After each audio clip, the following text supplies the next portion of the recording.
ॐ श्रीगणेशाय नमः। अथ श्रीगणेशदुर्गस्तोत्रम्। श्रीकृष्ण उवाच। वद शिवमहानाथ पार्वतीरमणेश्वर दैत्यसङ्ग्रामवेलायां स्मरणीयं किमीश्वर। ईश्वर उवाच।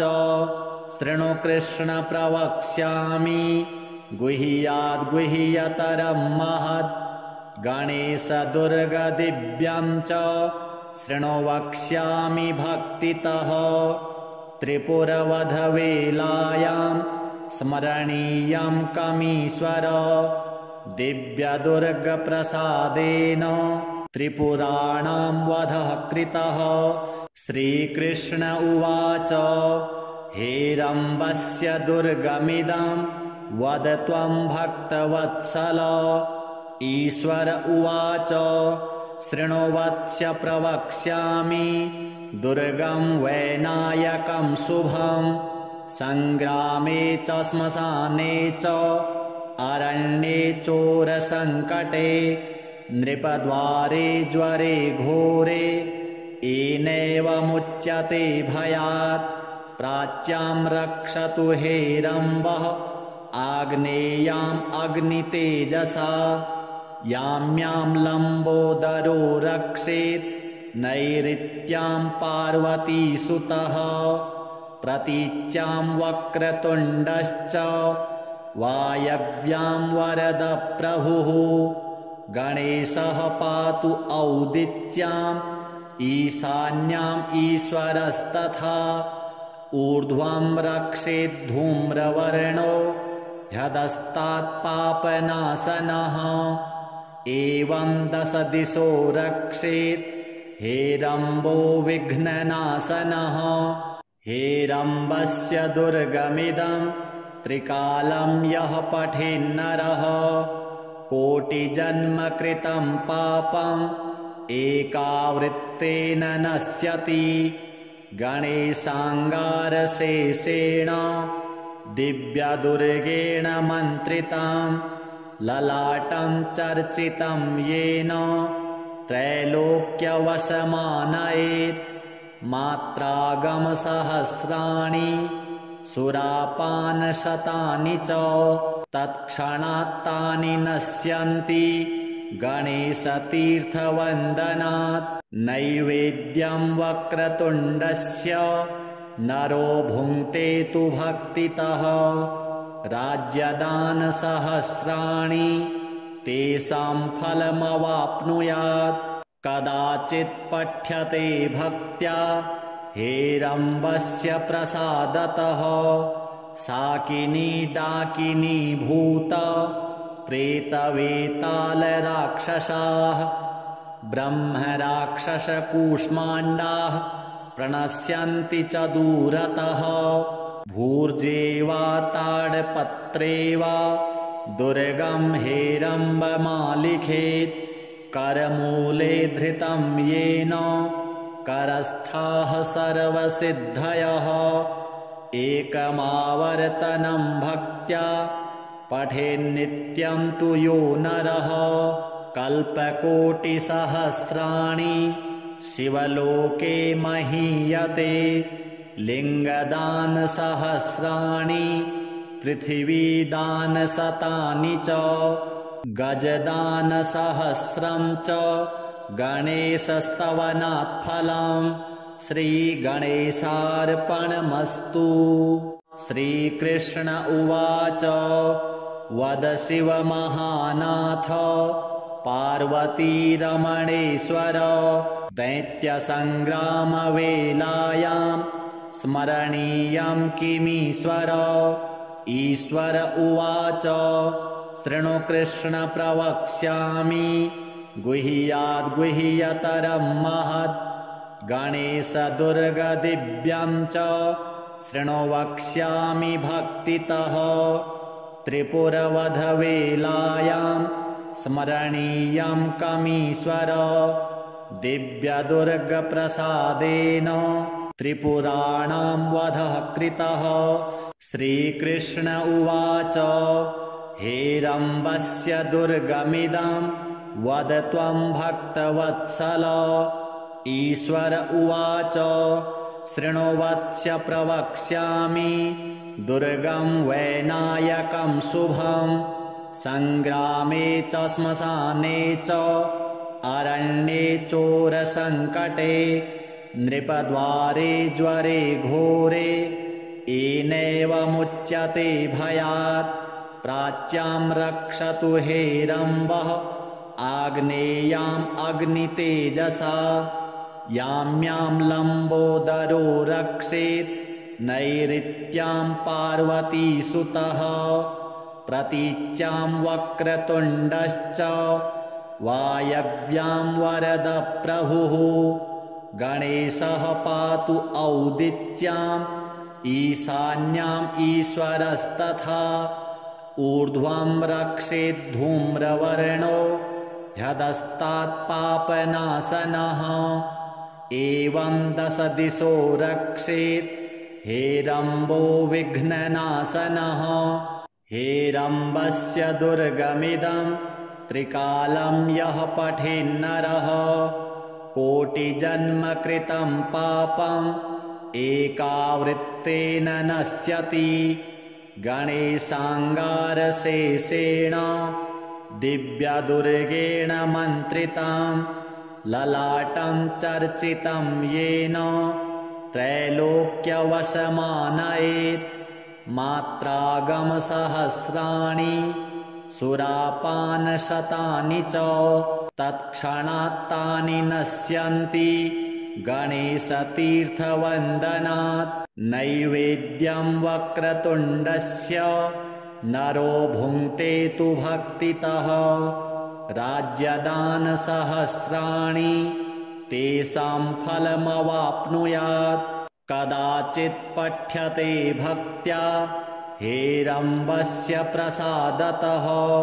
शाकिनी डाकिनी भूत प्रेतवेतालराक्षसाः ब्रह्मराक्षसकूष्माण्डाः प्रणश्यन्ति च दूरतः। भूर्जेवा ताडपत्रेवा दुर्गं हेरम्बमालिखेत्। करमूले धृतं येन करस्थाः सर्वसिद्धयः। एकमावर्तनं भक्त्या पठेन्नित्यं तु यो नरः। कल्पकोटिसहस्राणि शिवलोके महीयते। लिङ्गदानसहस्राणि पृथिवीदानशतानि च। गजदानसहस्रं च गणेशस्तवनात् फलं। श्रीगणेशार्पणमस्तु। श्रीकृष्ण उवाच वद शिवमहानाथ पार्वतीरमणेश्वर। दैत्यसङ्ग्रामवेलायां स्मरणीयं किमीश्वर। ईश्वर उवाच शृणु कृष्ण प्रवक्ष्यामि गुह्याद्गुह्यतरं महत्। गणेशदुर्गदिव्यं च शृणु वक्ष्यामि भक्तितः। त्रिपुरवधवेलायां स्मरणीयं कमीश्वर। दिव्यदुर्गप्रसादेन त्रिपुराणां वधः कृतः। श्रीकृष्ण उवाच हेरम्बस्य दुर्गमिदं वद त्वं भक्तवत्सल। ईश्वर उवाच शृणु वत्स्य प्रवक्ष्यामि दुर्गं वैनायकं शुभं।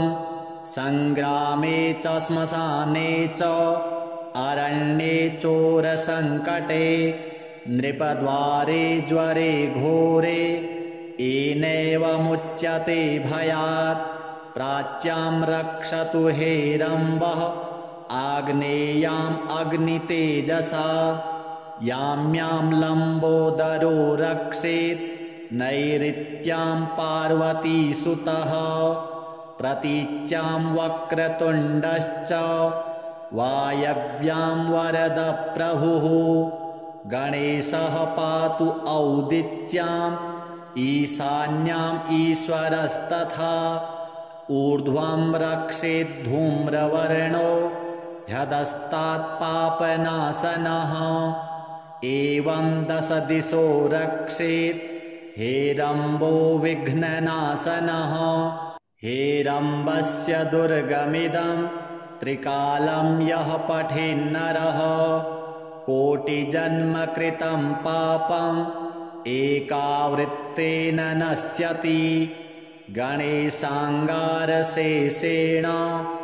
दिव्यदुर्गेण मन्त्रितां ललाटं चर्चितं येन त्रैलोक्यवशमानयेत् मात्रागमसहस्राणि सुरापानशतानि च तत्क्षणात्तानि नश्यन्ति गणेशतीर्थवन्दनात् नैवेद्यं वक्रतुण्डस्य नरो भुङ्क्ते तु भक्तितः राज्यदानसहस्राणि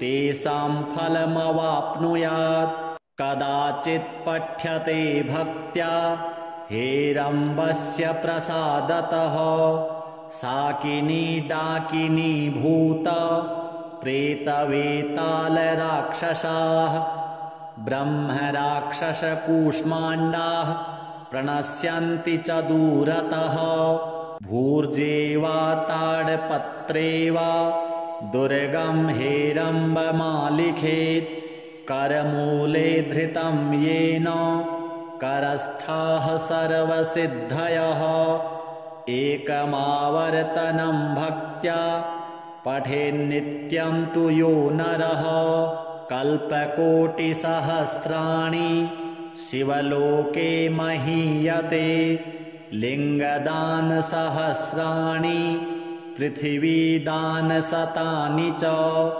गजदानसहस्रं च गणेशस्तवनात् फलं श्रीगणेशार्पणमस्तु। श्रीकृष्ण उवाच वद शिवमहानाथ पार्वतीरमणेश्वर दैत्यसङ्ग्रामवेलायां स्मरणीयं किमीश्वर। ईश्वर उवाच शृणु कृष्ण प्रवक्ष्यामि गुह्याद्गुह्यतरं महत् गणेशदुर्गदिव्यं च शृणु वक्ष्यामि भक्तितः। त्रिपुरवधवेलायां स्मरणीयं कमीश्वर दिव्यदुर्गप्रसादेन त्रिपुराणां वधः कृतः। श्रीकृष्ण उवाच हेरम्बस्य दुर्गमिदं वद त्वं भक्तवत्सल। ईश्वर उवाच शृणु वत्स्य प्रवक्ष्यामि दुर्गं वैनायकं शुभं सङ्ग्रामे च श्मशाने च अरण्ये चोरसङ्कटे नृपद्वारे ज्वरे घोरे येनैव मुच्यते भयात्। प्राच्यां रक्षतु हेरम्बः आग्नेयाम् अग्नितेजसा याम्यां लम्बोदरो रक्षेत् नैऋत्यां पार्वतीसुतः। प्रतीच्यां वक्रतुण्डश्च वायव्यां वरदप्रभुः गणेशः पातु औदिच्याम् ईशान्याम् ईश्वरस्तथा ऊर्ध्वं रक्षेद्धूम्रवर्णो ह्यदस्तात्पापनाशनः एवं 10 दिशो रक्षेत् हेरम्बो विघ्ननाशनः। हेरम्बस्य दुर्गमिदं त्रिकालं यः पठेन्नरः कोटिजन्म कृतं पापम् एकावृत्तेन नश्यति। गणेशाङ्गारशेषेण दिव्यदुर्गेण मन्त्रितां ललाटं चर्चितं येन त्रैलोक्यवशमानयेत् मात्रागमसहस्राणि सुरापानशतानि च तत्क्षणात्तानि नश्यन्ति गणेशतीर्थवन्दनात् नैवेद्यं वक्रतुण्डस्य नरो भुङ्क्ते तु भक्तितः राज्यदानसहस्राणि तेषां फलमवाप्नुयात् कदाचित् पठ्यते भक्त्या हेरम्बस्य प्रसादतः साकिनी डाकिनी भूत प्रेतवेतालराक्षसाः ब्रह्मराक्षसकूष्माण्डाः प्रणश्यन्ति च दूरतः भूर्जेवा ताडपत्रे वा दुर्गं हेरम्बमालिखेत् करमूले धृतं येन करस्थाः सर्वसिद्धयः एकमावर्तनं भक्त्या पठेन्नित्यं तु यो नरः कल्पकोटिसहस्राणि शिवलोके महीयते लिङ्गदानसहस्राणि पृथिवीदानशतानि च गजदानसहस्रं च गणेशस्तवनात् फलं श्रीगणेशार्पणमस्तु। श्रीकृष्ण उवाच वद शिवमहानाथ पार्वतीरमणेश्वर दैत्यसङ्ग्रामवेलायां स्मरणीयं किमीश्वर।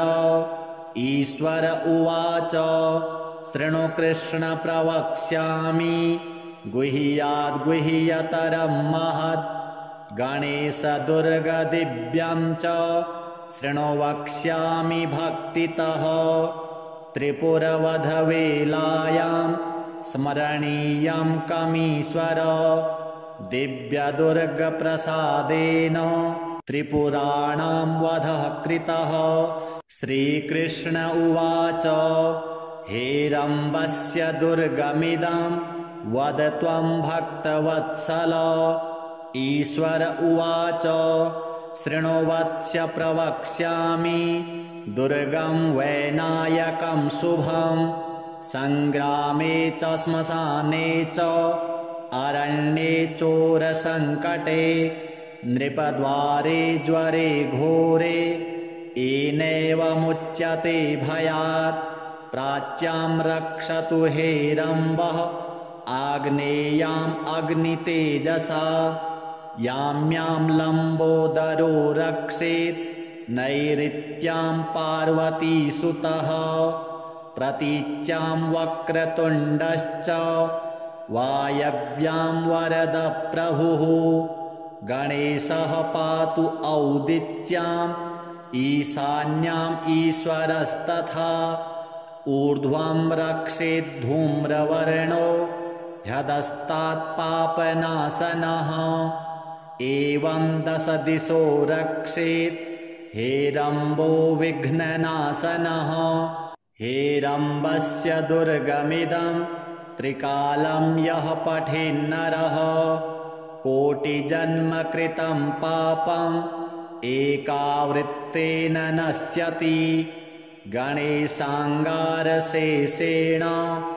दिव्यदुर्गेण मन्त्रितं ललाटं चर्चितं येन त्रैलोक्यवशमानयेत् मात्रागमसहस्राणि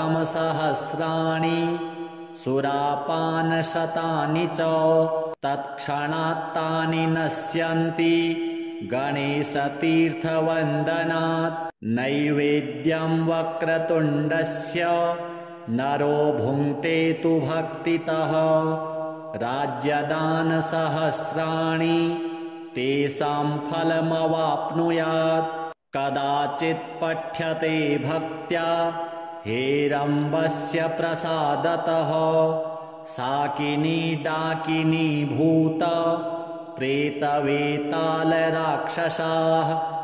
ब्रह्मराक्षसकूष्माण्डाः प्रणश्यन्ति च दूरतः भूर्जेवा ताडपत्रे वा दुर्गं हेरम्बमालिखेत् करमूले धृतं येन करस्थाः सर्वसिद्धयः एकमावर्तनं भक्त्या पठेन्नित्यं तु यो नरः कल्पकोटिसहस्राणि शिवलोके महीयते लिङ्गदानसहस्राणि पृथिवीदानशतानि च गजदानसहस्रं च गणेशस्तवनात् फलं श्रीगणेशार्पणमस्तु।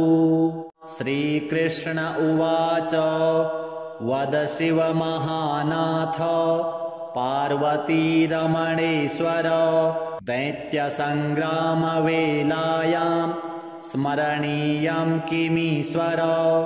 ईश्वर उवाच शृणु कृष्ण प्रवक्ष्यामि गुह्याद्गुह्यतरं महत् गणेशदुर्गदिव्यं च शृणु वक्ष्यामि भक्तितः। त्रिपुरवधवेलायां स्मरणीयं कमीश्वर दिव्यदुर्गप्रसादेन त्रिपुराणां वधः कृतः। श्रीकृष्ण उवाच हेरम्बस्य दुर्गमिदं वद त्वं भक्तवत्सल। ईश्वर उवाच शृणु वत्स्य प्रवक्ष्यामि दुर्गं वैनायकं शुभं सङ्ग्रामे च श्मशाने च अरण्ये चोरसङ्कटे नृपद्वारे ज्वरे घोरे येनैव मुच्यते भयात्। प्राच्यां रक्षतु हेरम्बः आग्नेयाम् अग्नितेजसा याम्यां लम्बोदरो रक्षेत् नैऋत्यां पार्वतीसुतः।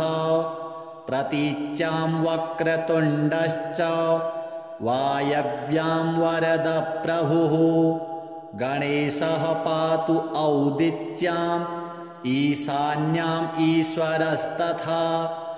ऊर्ध्वं रक्षेद्धूम्रवर्णो ह्यधस्तात् पापनाशनः एवं 10 दिशो रक्षेत् हेरम्बो विघ्ननाशनः।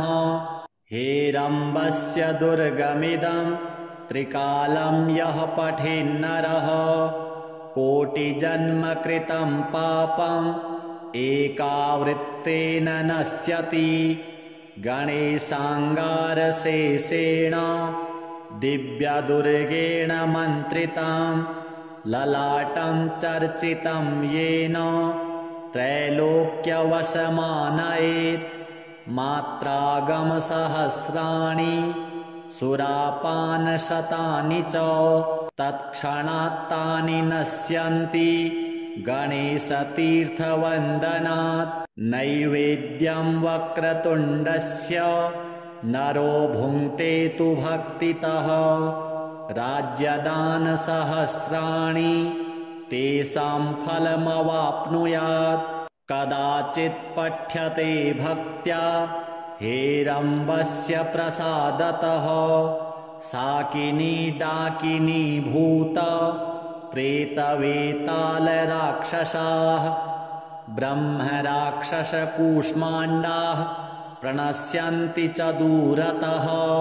भूर्जेवा ताडपत्रेवा दुर्गं हेरम्बमालिखेत् करमूले धृतं येन करस्थाः सर्वसिद्धयः एकमावर्तनं भक्त्या पठेन्नित्यं तु यो नरः कल्पकोटिसहस्राणि शिवलोके महीयते लिङ्गदानसहस्राणि पृथिवीदानशतानि च गजदानसहस्रं च गणेशस्तवनात् फलं श्रीगणेशार्पणमस्तु। श्रीकृष्ण उवाच वद शिवमहानाथ पार्वतीरमणेश्वर दैत्यसङ्ग्रामवेलायां स्मरणीयं किमीश्वर। ईश्वर उवाच शृणु कृष्ण प्रवक्ष्यामि गुह्याद्गुह्यतरं महत् गणेशदुर्गदिव्यं च शृणु वक्ष्यामि भक्तितः त्रिपुरवधवेलायां स्मरणीयं कमीश्वर दिव्यदुर्गप्रसादेन त्रिपुराणां वधः कृतः। श्रीकृष्ण उवाच हेरम्बस्य दुर्गमिदं वद त्वं भक्तवत्सल।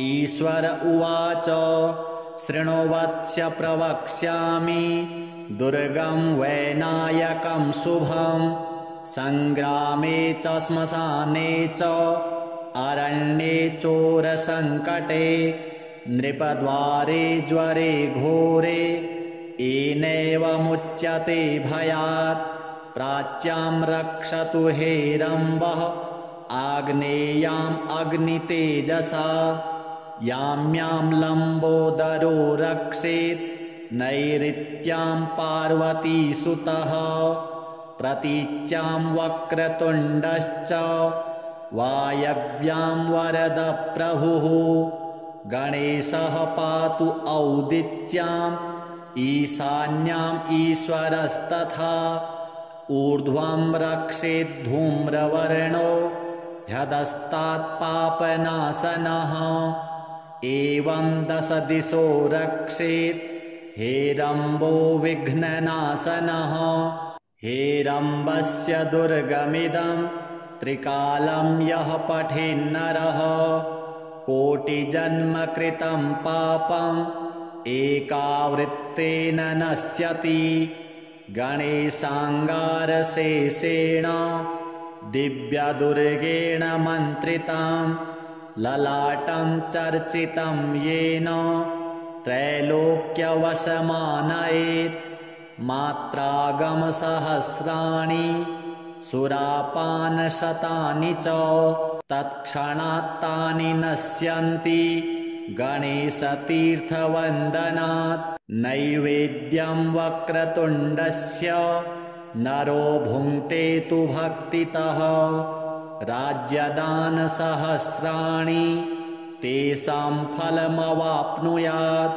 कदाचित् पठ्यते भक्त्या हेरम्बस्य प्रसादतः साकिनी डाकिनी भूत प्रेतवेतालराक्षसाः ब्रह्मराक्षसकूष्माण्डाः प्रणश्यन्ति च दूरतः। भूर्जेवा ताडपत्रे वा दुर्गं हेरम्बमालिखेत् करमूले धृतं येन करस्थाः सर्वसिद्धयः। एकमावर्तनं भक्त्या पठेन्नित्यं तु यो नरः कल्पकोटिसहस्राणि शिवलोके महीयते। लिङ्गदानसहस्राणि पृथिवीदानशतानि च गजदानसहस्रं च गणेशस्तवनात् फलम्। श्रीगणेशार्पणमस्तु। श्रीकृष्ण उवाच वद शिवमहानाथ पार्वतीरमणेश्वर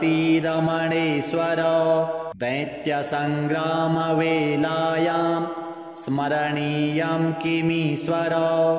ईश्वर उवाच शृणु कृष्ण प्रवक्ष्यामि गुह्याद्गुह्यतरं महत् गणेशदुर्गदिव्यं च शृणु वक्ष्यामि भक्तितः। त्रिपुरवधवेलायां स्मरणीयं कमीश्वर दिव्यदुर्गप्रसादेन त्रिपुराणां वधः कृतः। श्रीकृष्ण उवाच हेरम्बस्य दुर्गमिदं वद त्वं भक्तवत्सल। ईश्वर उवाच शृणु वत्स प्रवक्ष्यामि दुर्गं वैनायकं शुभं संग्रामे च श्मशाने च अरण्ये चोरसङ्कटे नृपद्वारे ज्वरे घोरे येनैवमुच्यते भयात् प्राच्यां रक्षतु हेरम्बः आग्नेयाम् अग्नितेजसा यां यां लम्बोदरो रक्षेत् नैऋत्यां पार्वतीसुतः प्रतीच्यां वक्रतुण्डश्च वायव्यां वरदप्रभुः गणेशः पातु औदिच्याम् ईशान्याम् ईश्वरस्तथा ऊर्ध्वं रक्षेद्धूम्रवर्णो ह्यधस्तात् पापनाशनः एवं 10 दिशो रक्षेत् हेरम्बो विघ्ननाशनः हेरम्बस्य दुर्गमिदं त्रिकालं यः पठेन्नरः कोटिजन्मकृतं पापम् एकावृत्तेन नश्यति गणेशाङ्गारशेषेण दिव्यदुर्गेण मन्त्रितां ललाटं चर्चितं येन त्रैलोक्यवशमानयेत् मात्रागमसहस्राणि सुरापानशतानि च तत्क्षणात्तानि नश्यन्ति गणेशतीर्थवन्दनात् नैवेद्यं वक्रतुण्डस्य नरो भुङ्क्ते तु भक्तितः राज्यदानसहस्राणि तेषां फलमवाप्नुयात् कदाचित् पठ्यते भक्त्या हेरम्बस्य प्रसादतः साकिनी डाकिनी भूत प्रेतवेतालराक्षसाः ब्रह्मराक्षसकूष्माण्डाः प्रणश्यन्ति च दूरतः भूर्जेवा ताडपत्रे वा दुर्गं हेरम्बमालिखेत् करमूले धृतं येन करस्थाः सर्वसिद्धयः एकमावर्तनं भक्त्या पठेन्नित्यं तु यो नरः कल्पकोटिसहस्राणि शिवलोके महीयते लिङ्गदानसहस्राणि पृथिवीदानशतानि च गजदानसहस्रं च गणेशस्तवनात् फलं श्रीगणेशार्पणमस्तु। श्रीकृष्ण उवाच वद शिव महानाथ पार्वतीरमणेश्वर दैत्यसङ्ग्रामवेलायां स्मरणीयं किमीश्वर। ईश्वर उवाच शृणु कृष्ण प्रवक्ष्यामि गुह्याद्गुह्यतरं महत् गणेशदुर्गदिव्यं च शृणु वक्ष्यामि भक्तितः। त्रिपुरवधवेलायां स्मरणीयं कमीश्वर दिव्यदुर्गप्रसादेन त्रिपुराणां वधः कृतः। श्रीकृष्ण उवाच हेरम्बस्य दुर्गमिदं वद त्वं भक्तवत्सल। ईश्वर उवाच शृणु वत्स प्रवक्ष्यामि दुर्गं वैनायकं शुभं सङ्ग्रामे च श्मशाने च अरण्ये चोरसङ्कटे नृपद्वारे ज्वरे घोरे येनैवमुच्यते भयात् प्राच्यां रक्षतु हेरम्बः आग्नेयाम् अग्नितेजसा यां यां लम्बोदरो रक्षेत् नैऋत्यां पार्वतीसुतः प्रतीच्यां वक्रतुण्डश्च वायव्यां वरदप्रभुः गणेशः पातु औदिच्याम् ईशान्याम् ईश्वरस्तथा ऊर्ध्वं रक्षेद्धूम्रवर्णो ह्यधस्तात् पापनाशनः एवं 10 दिशो रक्षेत् हेरम्बो विघ्ननाशनः हेरम्बस्य दुर्गमिदं त्रिकालं यः पठेन्नरः कोटिजन्म कृतं पापम् एकावृत्तेन नश्यति। गणेशाङ्गारशेषेण दिव्यदुर्गेण मन्त्रितं ललाटं चर्चितं येन त्रैलोक्यवशमानयेत्। मात्रागमसहस्राणि सुरापानशतानि च तत्क्षणात्तानि नश्यन्ति गणेशतीर्थवन्दनात्। नैवेद्यं वक्रतुण्डस्य नरो भुङ्क्ते तु भक्तितः राज्यदानसहस्राणि तेषां फलमवाप्नुयात्। कदाचित् पठ्यते भक्त्या हेरम्बस्य प्रसादतः साकिनी डाकिनी भूत प्रेतवेतालराक्षसाः ब्रह्मराक्षसकूष्माण्डाः प्रणश्यन्ति च दूरतः।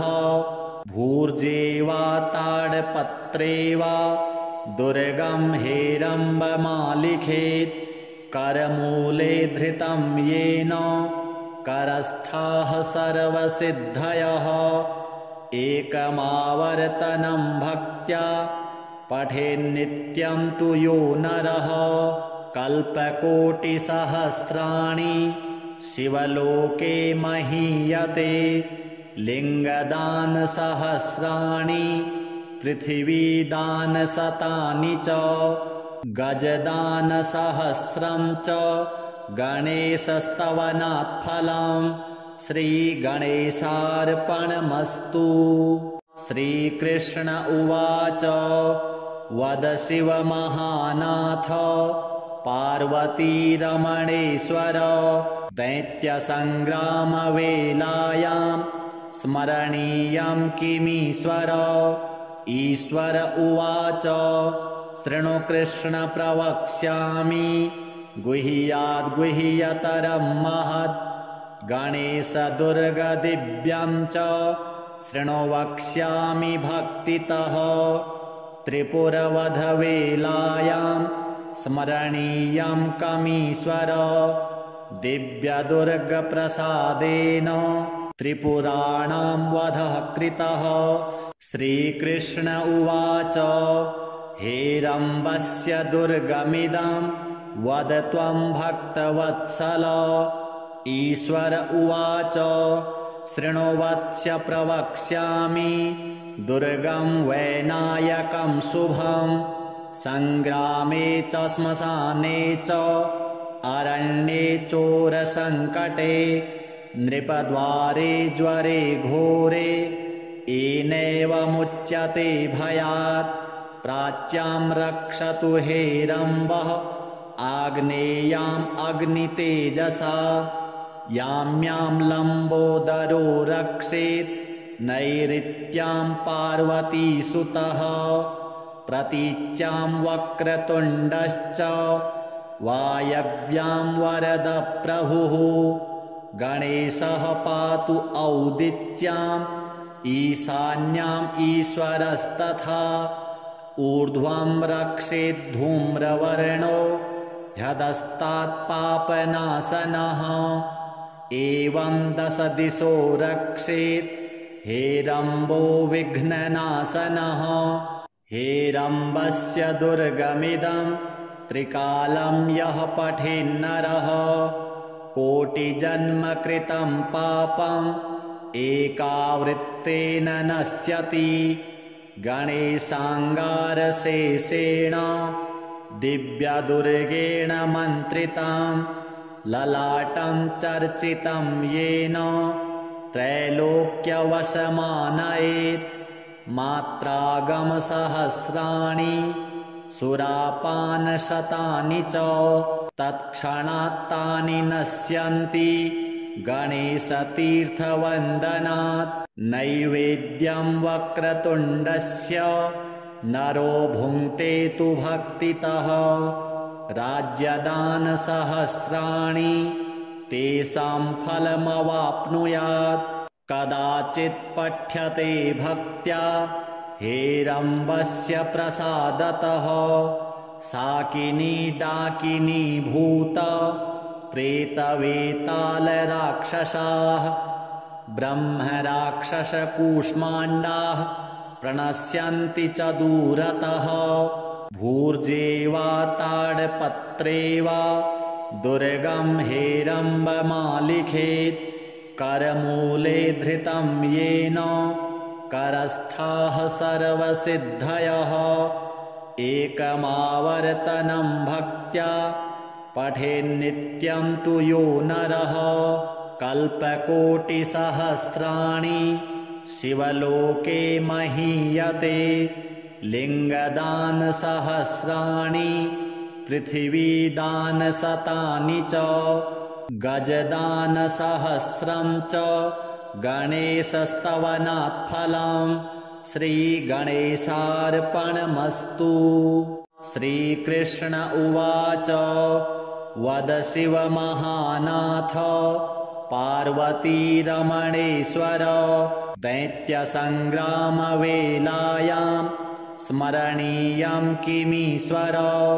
ईश्वर उवाच शृणु कृष्ण प्रवक्ष्यामि गुह्याद्गुह्यतरं महत् गणेशदुर्गदिव्यं च शृणु वक्ष्यामि भक्तितः।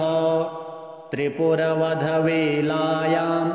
स्मरणीयं कमीश्वर दिव्यदुर्गप्रसादेन त्रिपुराणां वधः कृतः। श्रीकृष्ण उवाच हेरम्बस्य दुर्गमिदं वद त्वं भक्तवत्सल।